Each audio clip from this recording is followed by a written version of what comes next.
ఇలాంటి ఫుడ్‌ని పిల్లలతో ఒక్క ముద్ద తినిపించాలన్నా కూడా ఎంత కష్టాలు పడాలో ప్రతి పేరెంట్స్‌కి తెలిసే ఉంటుందనమాట. ఎందుకంటే ఇవాళ నేను చేస్తున్నది గ్రీన్ చపాతీ. కూరకు అలాగే సెపరేట్‌గా చేస్తే తినరు అని చెప్పేసి నేను చపాతీలోకి మిక్స్ చేసి ఇవాళ మా పిల్లలకైతే పెట్టేస్తున్నాను. మా పాప అయితే ఆల్రెడీ తెలివిగా అడిగేసిందనమాట. ఎందుకమ్మా చపాతీ గ్రీన్‌గా ఉంది అని చెప్పేసి. కొంచెం తులసి ఆకులు అది వేశానమ్మా నీకు కోల్డ్ అండ్ కాఫ్‌గా ఉంది కదా! అందుకని చెప్పేసినంటే వాళ్ళు సైలెంట్‌గా తినేసారు.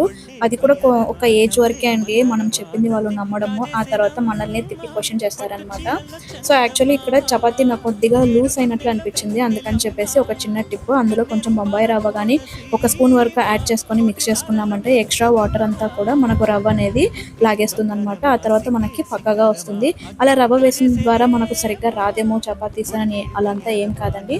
మంచిగా ఉంటుంది. టేస్ట్ కూడా ఇంకా కొద్దిగా బాగుంటుందనమాట.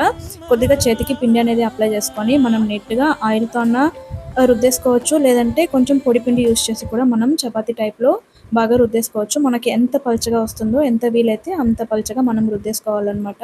ఇక్కడ చేస్తున్నప్పుడు కూడా మా పిల్లలు కొద్దిగా పిండి ఇమ్మంటారు ఆడుకోవడానికి. ఇదైతే ఇవ్వకూడదమ్మా చేతికి కలర్ అంటుకుంటుంది అని చెప్తే, మరి నువ్వు రుద్దుతున్నావు కదా! నీకు అంటుకోదా అని చెప్పేసి మనల్ని క్వెషన్‌లు అడుగుతున్నారు. అలా ఉంటదనమాట వాళ్ళతోటి.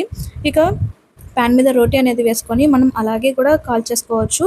అలా కాదు అనంటే మనం ఒక్క స్పూన్ ఆయిల్ ఎంత తక్కువ వీలైతే అంత తక్కువగా ఆయిల్ ఏసుకొని మనం కాల్చేసుకుంటే టేస్ట్ అనేది చాలా బావుంటుంది. దీనికి కాంబినేషన్‌గా పల్లి చట్నీ గానీ, అలాగే పచ్చిశనగపప్పు ఉంటుంది కదా! దాన్ని కుర్మా పెట్టుకొని గానీ చేసుకుంటే చాలా బావుంటుంది టేస్ట్ అనేది. నేనైతే ఇవాళ కుర్మా అయితే వెజిటబుల్ కుర్మా చేశాను ఆఫ్టర్‌నూను. సో, దాన్నే పెట్టేసి పిల్లలకి పెడుతున్నాననమాట. బావుంది అని చెప్పి వాళ్ళు కూడా తింటున్నారు. మీకు కూడా వీడియో నచ్చిందంటే ప్లీజ్ ఒక లైక్ చేసి సబ్స్క్రైబ్ చేసుకోండి. కూరకే కాకుండా ఇందులో క్యారెట్ మిక్స్ చేసి వేసుకోవచ్చు. అలాగే పుదీనా వేసుకుంటారు.